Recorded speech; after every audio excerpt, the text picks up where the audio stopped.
Germaniyaga turmush o'rtog'im oldiga kelganimga 2 oydan oshdi. Bugun esa sizlarga Germaniyadagi ijara uyimizni, nemischa xonadonni tanishtiraman.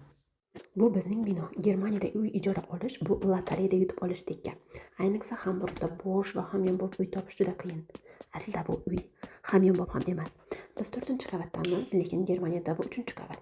Ya'ni drittich stock hisoblanadi. Lift yo'qligi esa sport bilan shug'ullanish uchun har kuni ajoyib bahona. Mana uyimiz 2 xonali, minimalist uslubda. Derazadan qaraganda ko'rinadigan yashillik esa Hamburgning bizga bergan eng katta sovg'asi. Mana bu kichik xonacha bizning Klad Abstellraum. Yotoqxonada esa sokinlik ustun. Bu yer bizning dam olish va quvvat olish maskanimiz. Mana bizning mehmonxonamiz, hammasi o'zimizga mos va shinam. Hozir muzlatgichni yaxshilab yuvilayotganim uchun hamma mahsulotlarni vaqtincha balkonga chiqarib qo'ydim. Hamburgning ob-havosi hozircha bizga tabiiy muzlatgich bo'lib xizmat qilyapti.